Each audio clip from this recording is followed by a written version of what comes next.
तुम लोगों के कमेंट्स पढ़ के मुझे पता चला मैंने बैकग्राउंड म्यूज़िक कम ही नहीं किया था, मतलब वैसे ही लगा दिया था और बस अपलोड कर दिया था। अब देख रही हूँ कि हाँ सच में बिल्कुल भी कम नहीं किया था, मतलब जैसा था वैसा ही डाल दिया। सॉरी इसलिए पिछला वाला मैंने डिलीट कर दिया, फिर से अपलोड कर रही हूँ। ओके, अब ठीक है ना। अब राजा के बिना भला रानी की क्या वैल्यू रहती। जहाँ राजा खुद रानी से बात नहीं करना चाहता था, वहाँ बाकी सब क्यों रानी से बात करते। और वैसे भी रानी ने राजा को चोट पहुँचाया था, इसीलिए शासन फिर से राजा के हाथों आ गया था। रानी के हाथों में कोई पावर नहीं था राजा से उन्हें बचाने का, इसलिए सबको अपना ख्याल खुद ही रखना था और उसका उपाय भी एक ही था, राजा के साथ रहो और रानी से दूर रहो। पर शिया को लग रहा था उसके गालों पे शायद कुछ लगा होगा, जिस वजह से सब उसे देख के भाग रहे हैं। यही सब सोचते सोचते वो जब बैठने जाती है तब जोर से चिल्ला उठती है, क्योंकि उसके बैठने की जगह पे किसी ने पिन रख दिया था। सिर्फ इतना ही नहीं, उसने जहाँ पे हाथ रखा था वहाँ पे गम लगाया हुआ था। ऐसे में लिंक का फोन आता है। अब उसके दोनों हाथ गम से चिपके हुए थे, तो वो हाथ से तो फोन रिसीव नहीं कर सकती थी, तो अपने जेब से ही बहुत मुश्किल से उसका फोन रिसीव करती है। वो उसे जल्दी से बी क्लास में आने के लिए कहती है। शिया के साथ ऐसे होते हुए देख लिंक को बहुत बुरा लग रहा था। लिंक कहता है अगर उसे रोना है तो वो उसके कंधे पे सर रख के रो सकती है। शिया कहती है रोना किस बात का, वो जहाँ रहती थी वहाँ तो इससे भी ज्यादा बुरा होता था उसके साथ। वो लिंक को चिंता करने से मना करती है। वो कहती है उसके आसपास जैसे बुरे लोग हैं वैसे ही अच्छे लोग भी तो है। उसे यहाँ आके बहुत अच्छे अच्छे दोस्त मिले हैं और वो भी तो है उसे संभालने के लिए, तो उसे चिंता किस बात की। लिंक भी शिया से कहता है कि वो उसके साथ हमेशा रहेगा। पीटी क्लास में मोशिन अपने पीरियड्स का बहाना दे के सर से छुट्टी मांगती है। उसके पीछे पीछे वानजिन भी एक ही बहाना देके छुट्टी लेती है। अब अच्छा भला इनका पीटी क्लास चल रहा था, ये दोनों बात करते करते एक्सरसाइज कर रहे थे। फिर अचानक से एक बॉल आके शिया के हाथों पे लगती है और ये काम इस चुड़ैल का था। इस बार शिया खुद भी कुछ नहीं कहती और मेंग को भी कुछ कहने नहीं देती। फिर थोड़ी देर बाद फिर से ये चुड़ैल आ जाती है टांग लड़ाने। एक्चुअली टांग लड़ाने नहीं, शिया को प्रोवोक करने के लिए। शिया भी बहुत मुश्किल से अपने आप को रोक के रखी थी, पर मेंग से और बर्दाश्त नहीं हो रहा था। वो जब कुछ कहने जाती है तब मोशिन उसके पापा के जॉब को लेके उसे धमकी देती है, क्योंकि मोशिन के पापा के साथ मेंग के पापा की एक बिजनेस डील होने वाली थी। पर उसके धमकी से भी कोई काम नहीं बनता, क्योंकि शिया के साथ साथ मेंग को भी उसके धमकी से कोई डर नहीं लगता था। फिर मोशिन की नौकरानी शिया को थप्पड़ लगाने जाती है तो शिया उसका हाथ पकड़ के धक्का मार के उसे नीचे गिरा देती है। वानजिन के साथ साथ मोशिन भी गिर गई थी। शिया को धक्का मारते हुए जिनसैर ने देख लिया था, इसीलिए वो दौड़ के यहाँ चले आते हैं। इससे पहले शिया ने हन को, सैर को, गाओगान को धक्का मारा था, इसलिए सैर उसे डांटते हुए कहते हैं क्या उसका नेचर ही है सबको धक्का मार के गिराना। सैर बहुत गुस्से में थे तो ऑब्वियस सी बात थी वो शिया को पनिश करते, पर मोशिन अच्छा बनने का नाटक करते हुए कहती है शिया ने शायद उसे जानबूझ के धक्का नहीं मारा था।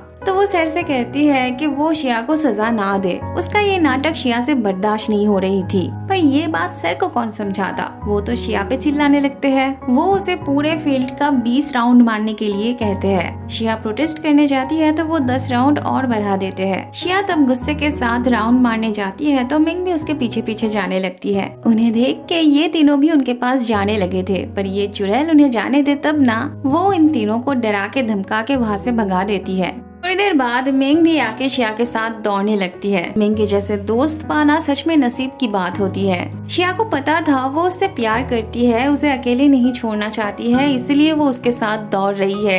पर शिया उसे कहती है अगर वो ऐसे ही उसके साथ दौड़ती रहेगी तो जिन सर आके उसे भी सजा देंगे और ऐसा करके वो उसकी मुश्किलें और भी ज्यादा बढ़ा देगी। शिया मिंग को उसके साथ दौड़ने से मना करती है। वो कहती है वो अकेली कर लेगी, उसे चिंता करने की कोई जरूरत नहीं है, वो बस उस पे भरोसा रखे।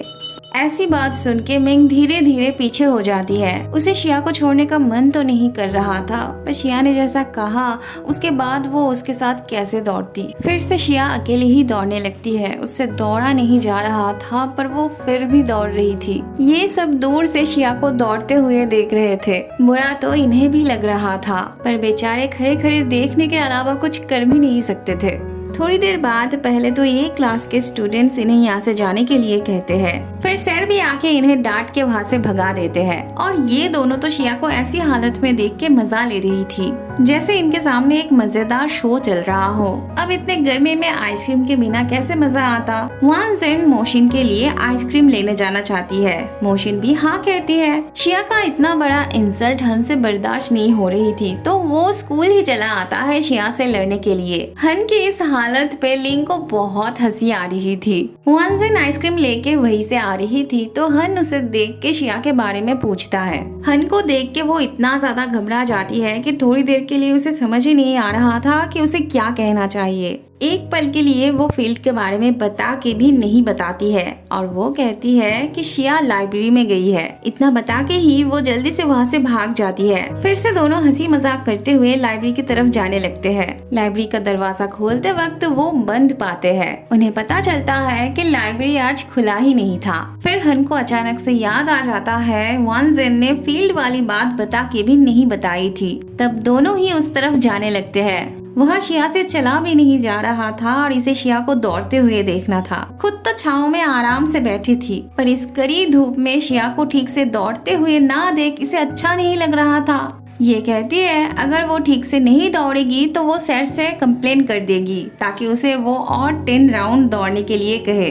थोड़ी देर बाद वान जिन डर डर के उसे पुकारती है तो वो इरिटेट हो जाती है। फिर हन आके चुपके से वान जिन को हटा के मोशिन के कंधे पे जब हाथ रखता है तब मोशिन और भी ज्यादा इरिटेट हो जाती है। पर पीछे मुड़ते ही वो जब हन को देख पाती है तब उसके सर पे जैसे बिजली गिरती है। हन जब उससे पूछता है कि शिया क्यों दौड़ रही है तब मोशिन के मुंह में जैसे जबान ही नहीं होते हैं। उसे अच्छा खासा कोई सफाई नहीं मिलता है देने के लिए। फिर लिंग आके शिया को देख के जल्दी से उसके पास आता है। वो शिया को रोकने की बहुत कोशिश करता है पर शिया को हार नहीं मानना था। फिर हन भी आके उसे रोकने की बहुत कोशिश करता है पर शिया उसकी बात भी नहीं मानती है। वो कहती है उसे मोशिन से नहीं हारना है, बस 2 ही राउंड बाकी रह गए हैं जो उसे पूरा करना है। जब सीधे उंगली से घी ना निकले तब उंगली तो टेढ़ा करना ही पड़ता है।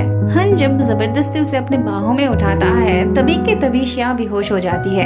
लिंग बस हैरान होके देख रहा था। जाते वक्त हन इनकी तरफ गुस्से भरी नजरों से देखते हुए जाने लगता है। लिंग भी इन्हें वार्न करते हुए जाता है। अब जाके इस चुड़ैल की हालत देखने लायक होती है। सुबह से हन की मॉम की आंखें भड़क रही थी जिस वजह से उन्हें बहुत टेंशन हो रही थी। ऐसे में इनको आते देख वो दौड़ के इनके पास आने लगती है। शिया को इस हालत में देख के वो पूरा घर सर पे कर लेती है। हन उसकी मॉम से कहता है कुछ नहीं हुआ है, वो बस सो गई थी। फिर वो शिया को अंदर ले जाने लगता है। हन की मॉम इस बारे में लिंग से पूछती है तो लिंग कहता है उसे भी ठीक से नहीं पता। शिया के साथ रोज कुछ न कुछ होने की वजह से हन की मॉम बहुत ज्यादा परेशान होने लगी थी। तब मैनेजर हन की मॉम से कहते हैं वो इस तरह से क्यों नहीं सोचती कि शायद हो सकता है हन शिया को एक्सेप्ट कर लिया है, इसीलिए तो वो अपनी बाहों में उठा के ले आया है उसे। ये सुन के हन की मॉम खुश हो जाती है और उनके कमरे की तरफ जाने लगती है। लिंग को एक बात क्लियर करना था। वो मैनेजर से पूछता है हन ने शिया को एक्सेप्ट कर लिया, इसका क्या मतलब था। तब मैनेजर कहते हैं हन की मॉम ने शिया को इस घर में हन की पत्नी के रूप में लाई थी। ये बात सुन के लिंग को बहुत बड़ा शॉक लगता है। मन ही मन वो शिया को पहले दिन से पसंद करने लगा था और अब आके अगर उसे ये सुनना पड़े तो उसे शॉक तो लगेगा ही ना।